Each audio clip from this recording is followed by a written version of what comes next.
हमने तो अभी अच्छा ठीक है। हाँ। तो खुलुमखा, नमस्ते। महाराज का ये 116 बर्थ एनिवर्सरी सेलिब्रेशंस है, कल है एक्चुअली में 19 तारीख को।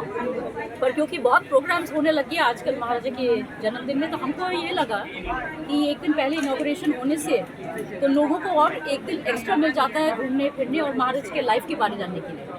और खुमलुंग को हमने जानबूझ के चूज़ किया क्योंकि हम असल में 2008 में महाराजा वीर विक्रम का जो फर्स्ट टाइम 100 इयर्स का बर्थ एनिवर्सरी था, वो असल में इंटैक्ट त्रिपुरा, इंटैक्ट का फुल फॉर्म है Indian national trust for art and cultural heritage, and I am the convener, I am in charge of Tripura. तो इसके पहले कोई सेलिब्रेट नहीं करता था महाराज का जन्मदिन। तो 100 जब बर्थडे हुआ महाराज का 100th बर्थडे, तो हमने पहली बार उसको अगरतला में चंद्रमहल में किया। वो इतना सक्सेसफुल था, उसके बाद हमने 4-5 बार किया।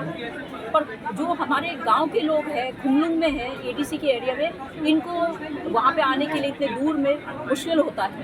तो इसलिए हमको लगा कि स्लोली आस्ते आस्ते हम लोग को अपना विलेजेस में भी अपना हिस्ट्री बताना है। जब तक आप अपना हिस्ट्री नहीं जानेंगे तो आपको अपने कल्चर में, अपने महाराजाओं पे या अपने लोगों के ऊपर में आपको कोई ज्ञान नहीं होगा तो आपको कोई गर्व भी नहीं हो सकता है।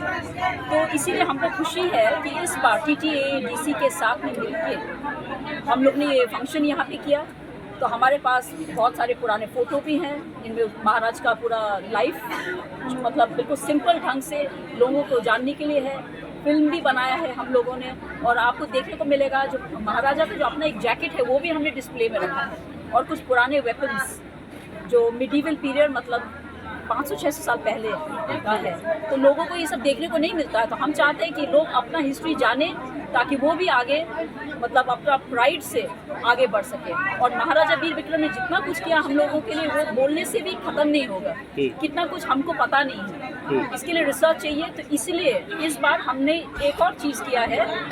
पहले भी हमने सूवेनियर निकाला था महाराजा वीर विक्रम के लाइफ पर इंग्लिश में, और उसमें कुछ कॉन्ट्रीब्यूशंस, कुछ लोग हमारे साथ अभी नहीं हैं, उनका भी कॉन्ट्रीब्यूशन इसमें लिखा हुआ है। पर इस बार कॉकबर्ग में हमने सोचा क्यों ना एक किताब निकाले। तो एक सूवेनियर हमारे इंटैक्ट के मेंबर ने ही निकाला है, मुकुमो उनका नाम है, रिमेम्बरेंस ऑफ हिम। तो हम ये चाहते हैं, ये सेल में है ये बुक्स यहाँ पे, कि आप सब आए, आप हमारे लैंग्वेज को भी बढ़ाएं, आप ये किताब भी खरीदें। इंग्लिश वर्जन भी है, कॉकबर्ग वर्जन भी अभी है। तो आप ये पढ़ने से आप अपना हिस्ट्री जान सकेंगे और महाराजा वीर विक्रम के लाइफ एंड कॉन्ट्रीब्यूशन। और अच्छा नहीं, ये सिर्फ खत्म नहीं है, हमारी विमेन ने भी बहुत काम किया है, उन्होंने भी पार्टिसिपेट किया, स्टूडेंट्स ने भी किया है, यूथ ने भी किया है। सबको हम धन्यवाद करना चाहते हैं। ये एक अच्छा प्लेटफॉर्म है, ट्रेडिशनल फूड भी है। तो हम चाहते हैं कि सब लोग यहाँ पर आए। ट्रेडिशनल फूड तो है आपके लिए, और बाकी भी आपके ये एनवायरनमेंट ऐसा बनाया गया ताकि आप एंजॉय कर सकें महाराजा के जन्मदिन। इसके पीछे क्या रीजन हो सकता है कि महाराजा वीर विक्रम को जानने में इतना देर क्यों लोगों को लगा? इसमें किसका कमी आपको दिखाई दे रहा है? अभी असल में बहुत लंबी कहानी है। जब तक त्रिपुरा एक इंडिपेंडेंट किंगडम था, तो ये 1947 में, जैसे कि आपको पता है कि जब विभाजन हुआ तो त्रिपुरा का जो साइज़ है, त्रिपुरा इतना छोटा नहीं था। 600 स्क्वायर माइल्स या 1300 किलोमीटर त्रिपुरा का जो लैंड है, वो बांग्लादेश, वो टाइम पाकिस्तान, ईस्ट पाकिस्तान, वो सब पाकिस्तान में चला गया। और उसके बाद में त्रिपुरा में इतना क्राइसिस हुआ, बहुत कारण है। और जितने लोग यहाँ पर आए उसके बाद में, शुरू में इतना ख़राब नहीं था। जो लोग आए वो लोग ने शेल्टर भी लिया, कुछ लोग चले भी गए। पर उसके बाद में जो सरकार आए, उस समय में बोलने में सबको पता है कौन सा सरकार राज में था। वोट बैंक्स के लिए वो लोग ने क्या किया, त्रिपुरा का जो हिस्ट्री है, राजाओं का अगेंस्ट में इतना कुछ बोला कि त्रिपुरा का महाराजाओं और त्रिपुरा के लोग को पूरा डिवाइड कर दिया, ताकि ये पूरा जो हिस्ट्री है इसको ही चेंज कर दे। तो ये मतलब ऐसा बहुत साल तक चलते गया। 2008 में भी वो सरकार था, हमको बहुत प्रोग्राम्स नहीं करने दिए। हमको मुश्किल से एक दो हमने प्रोग्राम्स किया, वो भी वो लोग ने उसमें बाधा डाला।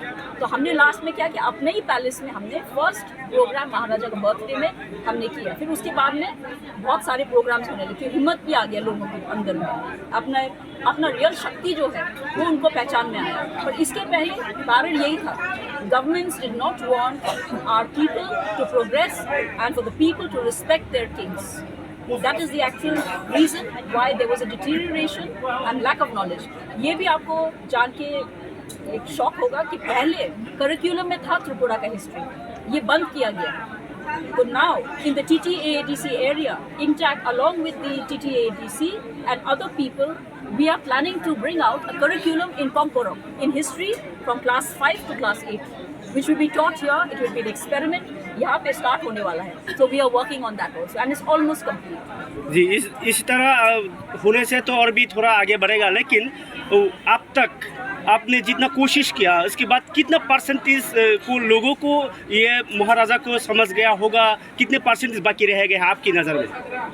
अभी भी जैसे कि सिटी में है कुछ लोगों को पता है, पर विलेज एरियाज में इतना लोग जानते हैं महाराजा वीर विक्रम को क्योंकि सेलिब्रेशंस हो रहा है, तो एटलीस्ट 60-70% लोगों को पता है। अभी भी कुछ लोग हैं जिनको ये पता नहीं है, तो हम लोग को उनको भी रीच करना है, और खास करके हमारे यूथ को। Youngsters nowadays are too involve in other activities, तो ये अपने मतलब it's all right, it's good to be modern, but अपना कल्चर, अपना पास्ट, अपना हिस्ट्री को नहीं भूलना चाहिए, क्योंकि without your past, without your knowledge of history and culture, you are a nobody. अगर आप बाहर जाएंगे तो आपको अगर कोई पूछता है आपका त्रिपुरा का हिस्ट्री क्या है, और आप सोशल मीडिया में रील्स बनाने से उससे आपका पॉपुलैरिटी नहीं बढ़ेगा। आपको अपने बारे में जानना चाहिए, अपने हिस्ट्री के बारे में, not only Maharaja Veer Bikram but all the rulers who were there, not only the rulers, also all the people who sacrifice their lives for Tripura, including our military, including all the other people who work for Tripura. तो ये ऐसे कार्यक्रम करने से हमको लगता है we can reach out to all of them. आपका मतलब है गांव में लोग थोड़ा ज़्यादा समझ रहे हैं और टाउन में मतलब सिटी में लोग कम समझ रहे हैं? थोड़ा कम है, फ्यू पॉकेट्स में है, गांव में रिस्पेक्ट है, but for Maharaja Bir Bikram but other Kings के बारे में नहीं जानते। तो हमारा ये है कि आई थिंक कि कुछ आगे जाके कोई इंटेलेक्चुअल सेमिनार, प्रोसीडिंग, वर्कशॉप भी होना चाहिए और किताब भी होना चाहिए। और ये पोम्पोरम में इसीलिए हमने किताब निकाला, ये पहली बार हम लोगों ने प्रयास किया है कि आगे जाके other people also, other students also, they will also come forward and start writing. जी, गांव के लोगों को अनएडुकेटेड थोड़ा समझ लोग का समझ है, लेकिन वो सिटी में लोग क्यों इसको पहचानने में ऐसा हो रहा है कि टाउन के लोग, सिटी के लोग में क्यों ऐसा प्रसार नहीं हो रहा है? आपको क्या लगता है? देखिए, टाउन में लोग का लाइफ ऐसा है कि it's a busy life and it is मतलब पूरा मीडिया एंड पॉलिटिकली माइंडेड वो टाइप के लोग ज़्यादा हैं, उनको टाइम नहीं है ये सब के लिए, आर्ट एंड कल्चर के लिए। और वैसे भी सिटी में जो लोग हैं अभी वो लोग का मतलब सिर्फ फ्यू पीपल आर देयर जो ओल्डर जनरेशन है who respect Tripura's history. Younger generation के पास में टाइम नहीं है unfortunately, so I would like them to also come forward to learn a little more. हमारे वहाँ पे जो उज्जैन पैलेस में स्टेट म्यूजियम है, वहाँ पे जितना पुराना पेंटिंग्स है वो सब लेट महाराजा किरीट विक्रम ने दिया, और हमने जो भी सीखा है I have learned it through my father late Maharaja Kirit Vikram. Maharaja Kirit Vikram learn from his father Maharaja वीर विक्रम, इसीलिए तो ये नॉलेज है क्योंकि महाराजा किरीट विक्रम ने बचा के रखा था। अगर हमको इंटरेस्ट था तो हमने वो ग्रास्प किया। आई वॉज ऑल्सो यंग होने से और टाउन में रहने से ये मतलब नहीं होता कि आपको इज्जत नहीं करना अपना हिस्ट्री एंड कल्चर में। हमको तो और भी इज्जत, हमको तो और भी प्राइड फीलिंग हुआ, हमारा प्राउड फीलिंग लगा कि हमारा हिस्ट्री ऐसा है। इसीलिए I thought I must share this knowledge with everyone. आजकल जो